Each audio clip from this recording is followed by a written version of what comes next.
D'après vous, pourquoi est-ce que tout le monde s'en fout de changer le monde? Alors c'est pas vrai, tout le monde s'en fout pas, hein. Le titre c'est une provoque. Tout le monde ne comprend pas. Tout le monde n'est pas conscient.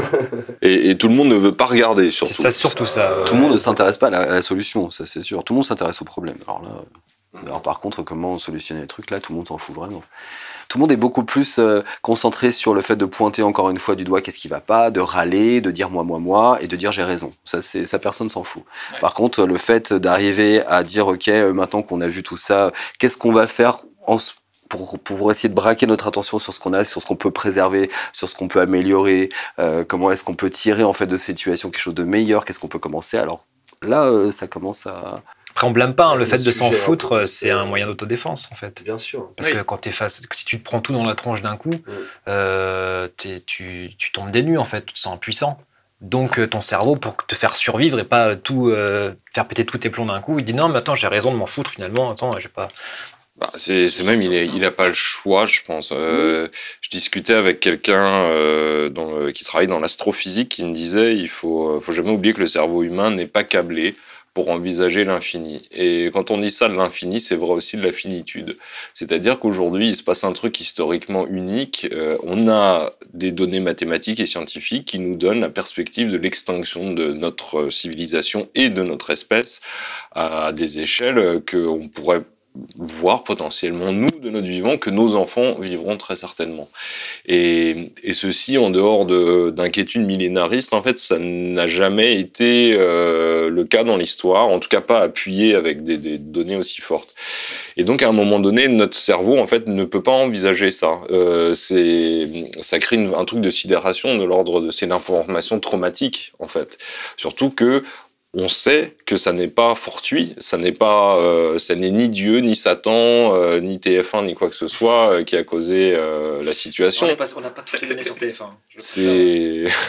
C'est un cumul de comportements individuels auxquels on a une part de responsabilité. Bien sûr. Aussi, donc Par exemple, moi, il y a un truc qui m'a retourné la gueule il n'y a pas très longtemps. Moi, je suis engagé en politique depuis très longtemps. Je suis un gauchiste forcené et compagnie. Je travaillais sur la question des 1%. Et qui sont les 1% qui bouffent toutes les ressources du monde, qui sont en train de causer littéralement par leur existence même en fait la situation dans laquelle on se trouve. Les 1%, ce sont les gens qui dans le monde gagnent plus de 27 500 € par mois. 27 500 €, c'est vraiment pas beaucoup. En fait, 27 500 €, quand j'étais au Figaro, j'étais dedans. Je pense que on a tous gravité très proche de la ligne. Nos parents étaient certainement au-dessus. C'est moins de 30 000 € de revenus annuels, en fait. Ça veut dire à peu près gagner 2100 € par mois. C'est moins que ce que tu as besoin pour être auto-entrepreneur. Donc ça veut dire que c'est vraiment pas un palier de ouf. Oui, on s'attendrait à ce que ce soit les milliardaires, alors qu'en fait, c'est pas déjà en habitant en France. C'est le Parisien moyen, en fait. C'est ça, hein. C'est vous êtes les 1%. C'est ça. Ça veut dire que, en fait, pour pouvoir exister, ces gens-là, ils sont responsables. Ces gens-là, nous sommes en fait responsables de la paupérisation d'une quantité très très importante de gens.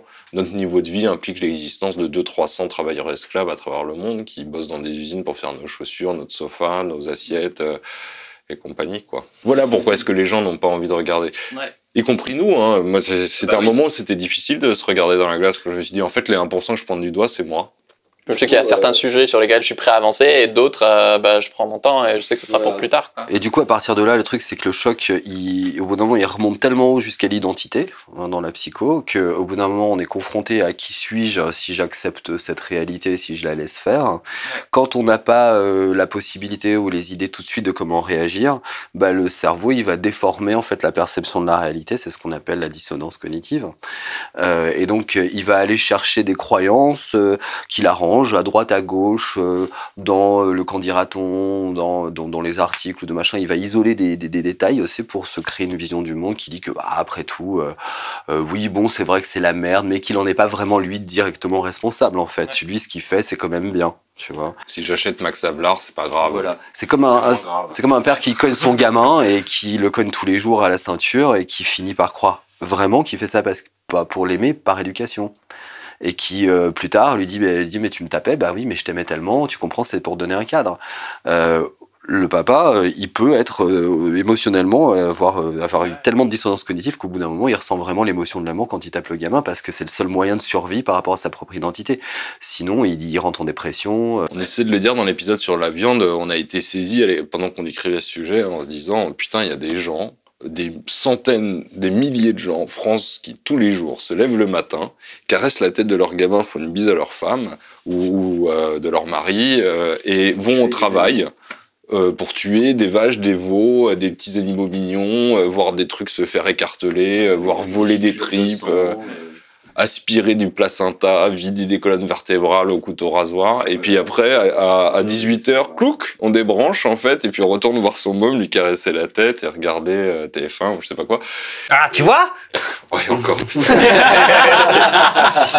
Mais ça qui est génial, c'est que vous asphyxiez les excuses et vous nous mettez face à nos propres contradictions et vous lâchez pas en fait. On n'asphyxe pas les excuses parce que les excuses, on les comprend et encore une fois, elles sont aussi Oui, mais au moins les mettre face à... Oui, mais on travaille avec, s'il faut les cacher, pas les... Après, ce qu'on essaie de dire, c'est qu'il n'y a pas peut-être tout le temps besoin d'excuses, en fait, parce que ce qu'on essaie de dire, c'est arrêtez de vous trouver des excuses. En fait, il y a des trucs à faire, en fait. Au lieu d'aller vous trouver des excuses et de déformer la réalité pour essayer de voir les choses pas comme elles sont, mais juste comprenez qu'en fait, il y a un vrai moyen d'agir en fait directement, déjà sur vous-même, déjà de base.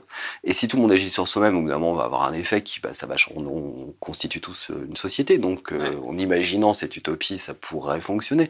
Et puis, en agissant sur soi-même, on va inspirer les autres, et ainsi de suite. Donc, effet domino, tu vois.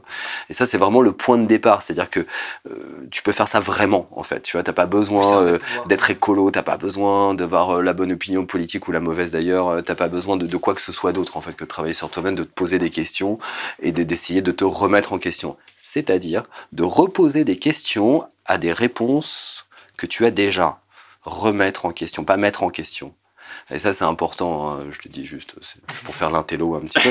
Mais c'est vrai que pour moi, c'est vraiment important parce que c'est deux choses différentes, en fait. On n'est pas là pour mettre en question les choses, on est là pour réinterroger les gens qui mangent de la viande, pour réinterroger les mecs qui comprennent pas qu'il faut arrêter de traiter les femmes de salopes, pour réinterroger les gens qui chient dans l'eau potable, pour réinterroger Non, on fait aussi.